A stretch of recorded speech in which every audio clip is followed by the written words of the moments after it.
নমস্কাৰ, মই মন্তুলিকা। আপোনালোকৰ মৰমৰ বাবে মই আকৌ ইউটিউবত ভিডিঅ' বনাবলৈ ষ্টাৰ্ট কৰিছোঁ। আগৰ যিটো মোৰ ইউটিউব চেনেল আছিলে সেইটো মানে মোৰ কি হ'ল, নাইকিয়া হৈ গ'লগৈ, মোৰ মোবাইলত নাহা হৈ গ'ল। কি কাৰণে নাজানো, আকৌ নতুনকৈ ষ্টাৰ্ট কৰিছোঁ। এইবাৰ আপোনালোকে ইমান মৰম দিছে, 700 কিমানমান হ'লেগৈ ফলোৱাৰ্ছ। আশা কৰোঁ আকৌ আপোনালোকে মৰম দিব। আৰু এই আমাৰ ময়ূৰী দেখিছেনে? মই বৰ্তমান আছোঁ দীঘলীয়াতি জোঙালপুৰ স্কুলৰ সন্মুখত, পাৰ্চেল এটা দিব আহিছোঁ। গৰম লাগিছে, ৰ'দ লাগিছে, উপায় নাই, পাৰ্চেলটো দিবই লাগিব হয়নে? সেয়াই আৰু, গৰম লাগিলেও ৰ'দ লাগিলেও কষ্ট কৰিবই লাগিব। সেই কষ্ট কৰিলেহে এদিন সফল হ'ম। আপোনালোকেও এনেকৈ কষ্ট কৰি থাকক, সদায় লাগি থাকক, এদিন হ'লেও এদিন সফল হ'বই। আৰু সেয়ে আশা কৰি ময়ো এনেকৈ কষ্ট কৰি আছোঁ। মা পাপাৰ বিজনেছটোত অকণমান মই যোগ দিছোঁ, কাৰণ যিহেতু মোৰ ছ'চিয়েল মিডিয়াত বহুতখিনি ফলোৱাৰ্ছ আছে, ছাবস্ক্ৰাইবাৰ্ছ আছে, আপোনালোকৰ মৰমবোৰ আছে। সেইকাৰণে ঘৰৰ বেপাৰখন মই অকণমান বাহিৰলৈ উলিয়াওঁ বুলি অনলাইন কৰা ষ্টাৰ্ট কৰিছিলোঁ। আপোনালোকে যিখিনিতো জানেই ন। আৰু সেয়া এতিয়া গুৱাহাটীৰ ফালৰ পৰা দাদা এজন আহি আছে, তেখেতক মানে গামোচা অৰ্ডাৰ দিছিলে। গামোচাটো তেখেতে ইয়াতে ল'ব, লৈ আকৌ বাহিৰে এইফালে যাবগৈ, তেজপুৰ চাইডে যাবগৈ যে, সেইকাৰণে এতিয়া ৰৈ আছোঁ। তেখেত আহি পোৱা নাই, আহি পেলাই গামোচাখন দিম। আৰু ময়ূৰী অকৰা কৰি আছিল, তাই বোলে মোৰ লগত আহে। আৰু চাওঁ ময়ূৰী কেনেকুৱা লাগিছে? হা, আহিবা আৰু মোৰ লগত আহিবা।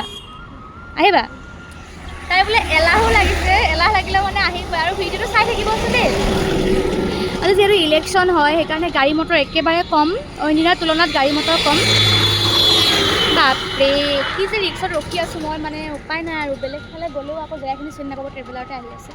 চ' এই ৰ'দত এনেকৈ মানে খুব কম দেখা যায়। মই নিজেও সেইটো অনুভৱ কৰোঁ যে বেলেগে নোৱাৰে, মই যেনেকৈ পাৰোঁ মোৰ সমান বেলেগে কৰিব নোৱাৰে, সেইটো মই অনুভৱ কৰোঁ। আৰু সেইকাৰণে নিজক লৈও কেতিয়াবা গৌৰৱো কৰোঁ যে ইমানখিনি সময়ত পঢ়ি থকাৰ লগতে যে মাহঁতৰ কাপোৰৰ বিজনেছটোত মই ইমানখিনি গ্ৰ'থ কৰিব পাৰিছোঁ অতি কম দিনৰ ভিতৰত, সেইটো মোৰ কাৰণে কি বুলি ক'ম, গৌৰৱৰ কথাই হয় এইটো। মইতো আগতে কেতিয়াও ভবা নাছিলোঁ, কাৰণ আমাৰ কাপোৰৰ বিজনেছটো থকা আমাৰ 8 বছৰমানেই হ'ল, কিন্তু মই কেতিয়াও লগা নাছিলোঁ। লাগিছিলোঁ, মই হাই ছেকেণ্ডেৰী পঢ়ি থকাৰ পৰাই মই মাৰ লগত লাগিছিলোঁ। বজাৰত থাকিলে মাৰ লগত বজাৰত থাকি দিওঁ, বজাৰত তেনেকেই আৰু। কিন্তু মই এনেকৈ অনলাইন কৰা নাছিলোঁ। তেতিয়াও মই ছ'চিয়েল মিডিয়াত ভিডিঅ' বনাই আছিলোঁ, তেতিয়াও মোৰ ফলোৱাৰ্ছ আছিলেই। তথাপিও মই তেতিয়া ভবা নাছিলোঁ, মোৰ মত অহা নাছিলে। কিন্তু তাৰ মাজতে ভাবিলোঁ যে নাই, এনেকৈ কৰা যাওকচোন।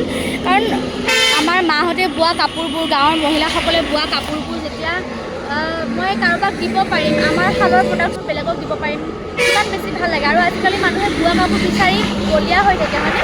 সেইকাৰণে আৰু মানুহে আঁকোৱালি লৈছে। চাওচোন, আগুৱাই গৈ থাকোঁ। আৰু আমাৰ কাৰণেতো সৰু সৰু সপোনবোৰ আগত লৈ আমি আগুৱাই যাব লাগিব। আমাৰ কাৰণে ডাঙৰ ঘৰ, গাড়ী এইবোৰ বনাই থোৱা নাথাকে। আমি নিজে কৰিব লাগিব, নিজে বনাব লাগিব। আশীৰ্বাদ দিব, ছাবস্ক্ৰাইব কৰিব মোৰ ইউটিউব চেনেলটো, যাতে আগুৱাই যাব পাৰোঁ। দুজনী কিবা এটা খাই আমি ঘৰ পালোহি। ভিডিঅ'টো খিনিলৈকে চোৱাৰ বাবে ধন্যবাদ। আৰু মানে পাৰ্চেল দিয়া কৰা সেইখিনি ভিডিঅ' কৰা নহ'ল, যিহেতু গাড়ীৰ পৰা আহিছে, লৈছে, লগতে গুচি গৈছে দাদাজন, সেইকাৰণে তেনেকুৱা হ'ল।